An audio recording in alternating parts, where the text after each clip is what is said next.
Hi అండి. Welcome to Thiru academy. ఇవాళటి మన వీడియో వచ్చేసి మనం ప్రీవియస్ వీడియోలో వచ్చేసి పీడిఎఫ్ డాక్యుమెంట్‌ని ఎలా క్రియేట్ చేయాలో అని చెప్పననేసి స్ప్రింగ్ బూట్ ప్రాజెక్ట్ ద్వారా చూసాము. అదే పీడిఎఫ్ డాక్యుమెంట్‌ని మనం ఆల్రెడీ లాస్ట్ వీడియోస్‌లో స్ప్రింగ్ బూట్ ట్యుటోరియల్ అనే వీడియోలో ప్రాజెక్ట్‌ని క్రియేట్ చేసాము. అందులో వచ్చేసి exception handling plus curd application 5 ఏదైతే put mapping, patch mapping, delete, get అన్నీ ఉన్నాయో ఆ విత్ 5 మెథడ్స్ తోటి ఈమెయిల్ సెండింగ్ ప్రాసెస్ని చూసాము. సేమ్ అదే ప్రాజెక్ట్కి వచ్చేసి ఇప్పుడు పీడిఎఫ్ డాక్యుమెంట్ని జనరేట్ చేసి ప్లస్ ఆ డాక్యుమెంట్ని విత్ ఈమెయిల్కి అటాచ్మెంట్లో ఎలా సెండ్ చేస్తాము అనే ఒక ప్రాసెస్ని చూద్దాం. ఓకే, దానికోసం మన అప్లికేషన్ని ఒకసారి మళ్ళీ చూద్దాము. ఎవరైతే ఫస్ట్ టైం వీడియోని చూస్తున్నారో సో వాళ్ళ కోసం. ఓకే, ఇక్కడ వచ్చేసి dependencies spring boot starter data JPA dependency, validation dependency, web dependency, same way Oracle dependency, backend Oracle use చేస్తున్నాం కాబట్టి సో లంబాక్ డిపెండెన్సీ. ఇది వచ్చేసి spring boot documentation open API use చేసి మనము ప్రాజెక్ట్కి డాక్యుమెంటేషన్ని ప్రొవైడ్ చేస్తాం కదండి. సో ఆ డాక్యుమెంటేషన్ ఇది. ఓకే, రిమైనింగ్ మెయిల్ కూడా సెండ్ చేస్తున్నాం కదండి. So email sending dependency. ఇప్పుడు వచ్చేసి ఐటెక్స్ట్ పీడిఎఫ్ యూస్ చేసి పీడిఎఫ్ డాక్యుమెంట్ సెండ్ చేసి దాన్ని ఈమెయిల్కి సెండ్ చేస్తాం కదండి. సో దాని రిలేటెడ్ డిపెండెన్సీ కూడా యాడ్ చేసాము. ఓకే, రిమైనింగ్ వచ్చేసి టెస్ట్ డిపెండెన్సీ. ఓకే, డిపెండెన్సీస్ వరకు ఇవ్వండి మన ప్రాజెక్ట్లో ఉండేవి. ఓకే, నేను ఇక్కడ మీకు అన్ని క్లాసెస్ చూపించట్లేదండి, ఎందుకంటే ప్రీవియస్ వీడియోలో చూసేసాము. వేటిల్లో అయితే మోడిఫికేషన్స్ ఉన్నాయో అవి మాత్రమే చూపిస్తున్నాను. ఓకే, ఇక్కడ ప్రోడక్ట్ కంట్రోలర్లో మనకి ఎండ్ పాయింట్ యూఆర్ఐ వచ్చేసి ప్రోడక్ట్స్ ఉంది, సేవ్ రిమైనింగ్ మెథడ్స్ అన్నీ ఉన్నాయి. కానీ మనం ఇప్పుడు అన్ని మెథడ్స్ తోటి వర్క్ చేయట్లేదు, ఓన్లీ ఫెచ్ ఆల్ మెథడ్ తోటి మాత్రమే వర్క్ చేస్తున్నాం. Get all products means fetch all end point URI, get all products అనేది మెథడ్. ఓకే, ఆ మెథడ్లో మనం ఏం మోడిఫై చేస్తున్నాము అని అంటే ఫెచ్ ఆల్ ప్రోడక్ట్స్కి రెస్పాన్స్ పంపిస్తున్నాం కదండి. Sorry 1 minute. ఎస్, మనకి ఇక్కడ ఫెచ్ ఆల్ ఎండ్ పాయింట్ యూఆర్ఐతోనే మనం ఇప్పుడు వర్క్ చేయబోతున్నాం. ఓకే, ఇక్కడ ఇందాక ఫస్ట్ వచ్చేసి ఓపెన్ పీడిఎఫ్ యూస్ చేసి నేను ట్రై చేశాను. సో బ్రౌజర్కి రిటర్న్ చేస్తున్నాము అప్పుడు ఆ కేసులో. కానీ ఇక్కడ మనం లోకల్ సిస్టంలో డౌన్లోడ్ చేయాలి కదండి ఫైల్ని. సో దెన్ అటాచ్ చేసి పంపించాలి. దానికోసం ఇక్కడ పారామీటర్ని సెండ్ చేసిన దాన్ని రిమూవ్ చేశాను అంతే, ఇంకేం డిఫరెన్స్ చేయలేదు.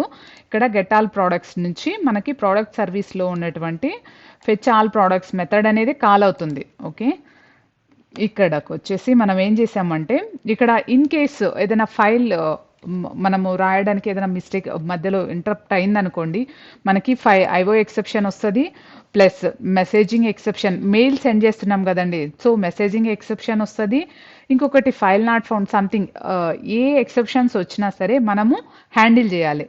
ఇక్కడ వచ్చేసి వ్యాలిడేషన్ ఎక్సెప్షన్ హ్యాండ్లర్ అనే క్లాస్లో మనం వ్యాలిడేషన్స్ ఎక్సెప్షన్స్ని ప్రొవైడ్ చేస్తున్నాము, ఇంప్లిమెంటేషన్ హ్యాండిల్ చేస్తున్నాము ఎక్సెప్షన్స్ని. ఇక్కడ వచ్చేసి మెయిల్ సెండ్ చేసినప్పుడు మనకి మెసేజింగ్ ఎక్సెప్షన్ వచ్చేదానికి ఛాన్స్ ఉంది. సో దానికోసం ఈ మెథడ్ని ఇలా ప్రొవైడ్ చేసాము. ఓకే, సెండ్ మెసేజ్ ఎక్సెప్షన్ అని చెప్పిన మెథడ్ క్రియేట్ చేశాను. ఇక్కడ డాట్ క్లాస్ యొక్క ఆబ్జెక్ట్ని ప్రొవైడ్ చేస్తాం కదండి ఎక్సెప్షన్ హ్యాండ్లర్ అనే యానోటేషన్కి. సో ఈ విధంగా ప్రొవైడ్ చేస్తాము. ఇది వచ్చేసి మనకి యాక్చువల్ వచ్చే ఎక్సెప్షన్ క్లాస్ నేమ్ అనమాట, మెసేజింగ్ ఎక్సెప్షన్ అనేది. ఓకే, దెన్ తర్వాత మనకు వచ్చేసి ఐఓ ఎక్సెప్షన్ ఒకటి వచ్చేదానికి ఛాన్స్ ఉంది అని చెప్పాను. సో ఐఓ ఎక్సెప్షన్ కోసం ఈ మెథడ్ ప్రొవైడ్ చేశాను పీడిఎఫ్ జనరేషన్ ఎక్సెప్షన్కి. ఓకే, దెన్ నెక్స్ట్ ఇంకొక ఎక్సెప్షన్ వచ్చేసి HTTP message not writable exception. For example మనము డాక్యుమెంట్ని క్రియేట్ చేసాము కానీ దాన్ని ఓపెన్ చేయలేదనుకోండి, మర్చిపోయాం అనుకోండి డాక్యుమెంట్ డాట్ ఓపెన్ అనే మెథడ్ని రాయడము. సో మనకు అప్పుడు ఈ ఎక్సెప్షన్ వచ్చేదానికి ఛాన్స్ ఉంది. సో దానికోసంగా ఈ హ్యాండ్లర్ మెథడ్ని రాశాను, ఎక్సెప్షన్ హ్యాండ్లర్ మెథడ్ని. Okay, fine. ఇప్పుడు వచ్చేసి మనకి ఎంటిటీ క్లాస్ ఓకే. దీన్ని ఇది వచ్చేసి ఫైన్. ఇక్కడ వచ్చేసి సర్వీస్ క్లాస్ చూస్తున్నాము. ఓకే, ఇక్కడ సర్వీస్కి వచ్చేసరికి ఫెచ్ ఆల్ ప్రోడక్ట్స్లో ఇక్కడ మనం డీబీకి వెళ్ళేసి అన్ని ప్రోడక్ట్స్ని తీసుకొస్తున్నాము. ఇక్కడ లిస్ట్ ఆఫ్ ప్రోడక్ట్స్ అని చెప్పననే ప్రోడక్ట్ అని చెప్పననే వేరియబుల్ క్రియేట్ చేసాము. ఓకే, దానికి రిటర్న్ అసైన్ చేస్తున్నాము ఏ ఏ ప్రోడక్ట్స్ అయితే ఉన్నాయో వాటన్నిటిని.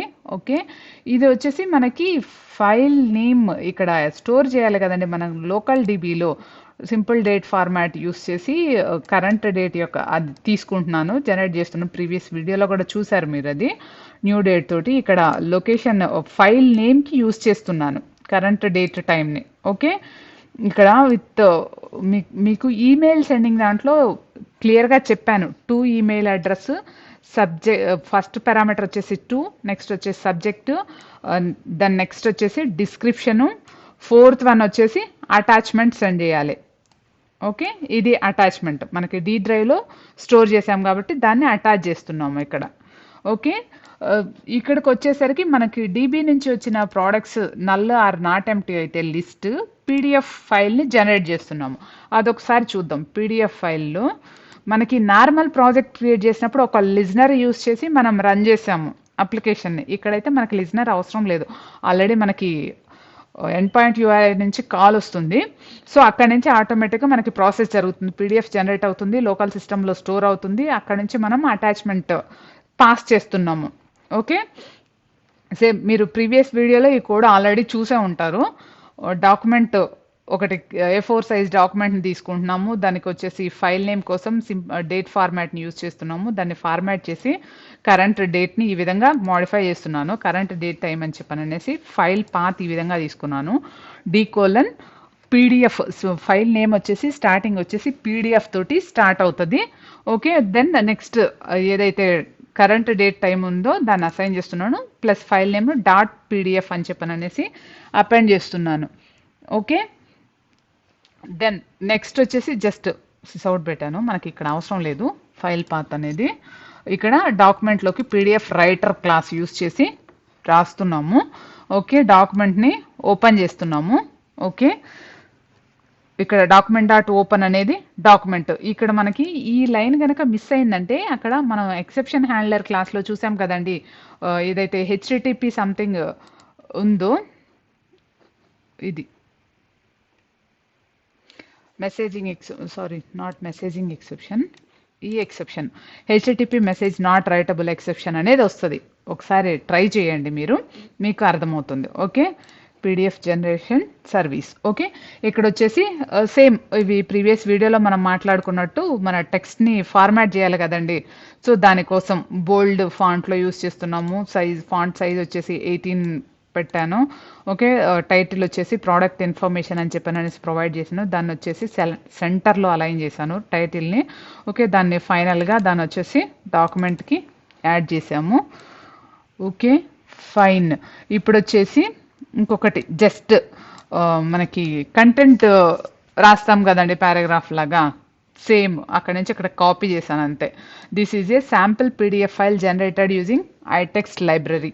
ఓకే, ఆ టెక్స్ట్ని మనం ప్రొవైడ్ చేస్తున్నాము డాక్యుమెంట్లో. ఫైనల్గా దాన్ని వచ్చేసి యాడ్ చేస్తున్నాము.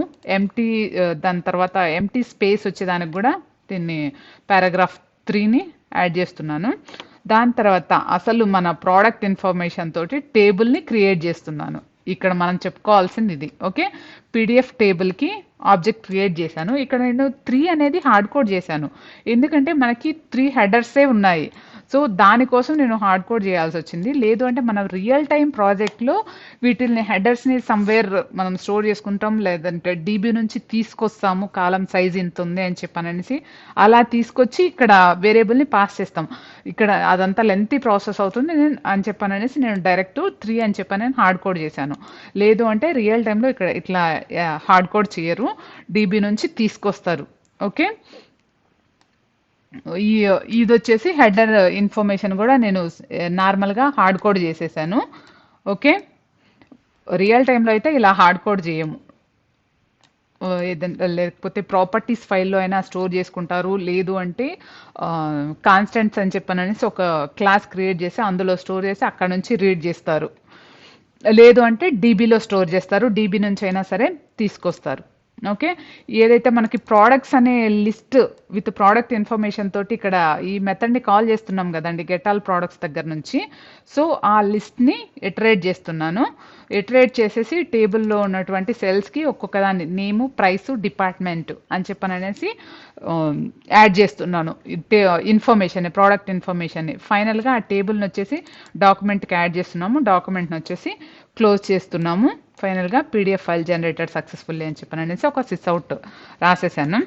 ఓకే, దెన్ నెక్స్ట్ వచ్చేసి ఇక్కడ నుంచి ప్రోడక్ట్ సర్వీస్ ఐఎంపిఎల్ ఇక్కడ నుంచి దెన్ మనకి లోకల్ సిస్టంలో సేవ్ అవుతుంది కదండి. ఇప్పుడు పీడిఎఫ్ ఫైల్ అనేది జనరేట్ అయిపోయి లోకల్ సిస్టంలో సేవ్ అవుతుంది. ప్లస్ మళ్ళీ వచ్చేసి ఈ సెండ్ ఈమెయిల్ విత్ అటాచ్మెంట్ అనే మెథడ్ని కాల్ చేస్తున్నాను విత్ డీటెయిల్స్. ఫస్ట్ పారామీటర్ వచ్చేసి టు ఈమెయిల్ అడ్రస్, సెకండ్ వచ్చేసి సబ్జెక్టు, థర్డ్ వచ్చేసి బాడీ, ఫోర్త్ వన్ వచ్చేసి అటాచ్మెంట్. ఓకే, ఇప్పుడు ఇందులో ఏముందో చూద్దాం ఒకసారి. Okay, send email with attachment my message use చేసి చేస్తాము. మై మెసేజ్ ఆ క్లాస్లో వచ్చేసి ఇక్కడ మెయిల్స్ జావా మెయిల్ సెండర్ అని చెప్పిన డిపెండెన్సీని యాడ్ చేసాం కదండి. సో ఆ డిపెండెన్సీలో జావా మెయిల్ సెండర్ అనే క్లాస్ అనేది మనకు యూస్ చేస్తుంది. Mail sender dot create my message అనే మెథడ్ని యూస్ చేస్తాము. Okay, message my message helper అనే క్లాస్కి ఈ మెసేజ్ ఆబ్జెక్ట్ని పాస్ చేస్తాము. ప్లస్ అటాచ్మెంట్ ఉందని చెప్పనేసి మనకి ట్రూ తీసుకుంటాం. ఓకే, ఈ హెల్పర్కి subject plus text means body add చేస్తాము. టు ఎవరికైతే సెండ్ చేయాలో వాళ్ళకి యాడ్ చేస్తాము. ఓకే, ఫైల్ సిస్టమ్ రిసోర్స్ అని చెప్పననేసి మనకి క్లాస్ ఉంది కదండి ఫైల్ జావా ల్యాండ్ ప్యాకేజ్లో. సో దాన్ని యూస్ చేసి మనం అటాచ్మెంట్ అనే దాన్ని యాడ్ చేస్తాము. అక్కడ ఏదైతే పంపించామో ఆ ఫైల్ అటాచ్మెంట్ని సింపుల్గా మనం ఇక్కడ సెండ్ చేస్తాము. Okay, helper dot add attachment అని చెప్పననేసి ఫైల్ నేమ్ ఏదైతే మనం ప్రొవైడ్ చేస్తామో ఆ file name plus resource of file. Okay, సింపుల్గా సిస్అవుట్ ఒకటి రాశాను. దీని ఎక్స్ప్లెనేషన్ మీరు జావా మెయిల్ సెండింగ్ అందులో చూడొచ్చు. ఓకే, ఇక్కడ ఇప్పుడు ఒకసారి అప్లికేషన్ని రన్ చేసి చెక్ చేద్దాం. ఓకే, ఎస్, అప్లికేషన్ అయితే ఆల్రెడీ అప్ అండ్ రన్నింగ్లో ఉంది. ఓకే, ఒకసారి బ్రౌజర్కి వెళ్ళేసి రిక్వెస్ట్ సెండ్ చేద్దాం. రిక్వెస్ట్ మనకి ఏమని సెండ్ చేయాలండి చూద్దాము. ప్రోడక్ట్స్ ఎండ్ పాయింట్ యూఆర్ఐ వచ్చేసి ప్రోడక్ట్స్ స్లాష్ ఫెచ్ ఆల్ అని చెప్పననేసి మనం ప్రొవైడ్ చేయాలి.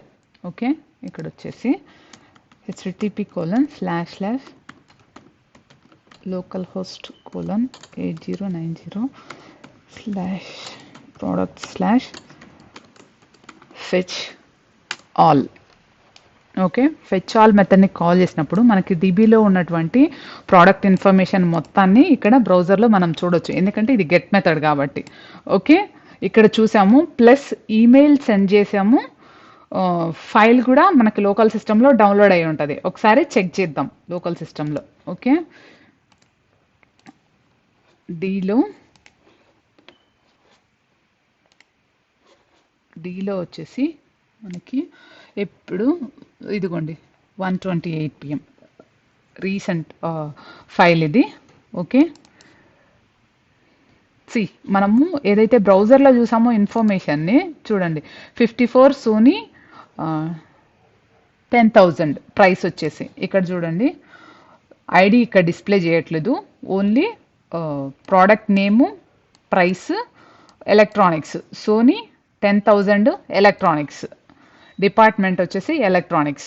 Okay, pen 100 electronics, pen 100 rupees electronics. Department stationery ఉండాలి, అప్డేట్లో అది పోయింది. Okay, so no problem. ఎలాగైతే మనకి పీడిఎఫ్ ఫైల్ క్రియేట్ చేసాము, అందులో టెక్స్ట్ హెడ్డింగ్ పెట్టాము, ఒక పారాగ్రాఫ్ని యాడ్ చేసాము, టేబుల్ని క్రియేట్ చేసాము, ప్రోడక్ట్ ఇన్ఫర్మేషన్ తోటి డిస్ప్లే కూడా చేసాము. ఫైనల్గా వచ్చేసి ఇంకా ఈమెయిల్ ఒకటి వెరిఫై చేయాలి మనం.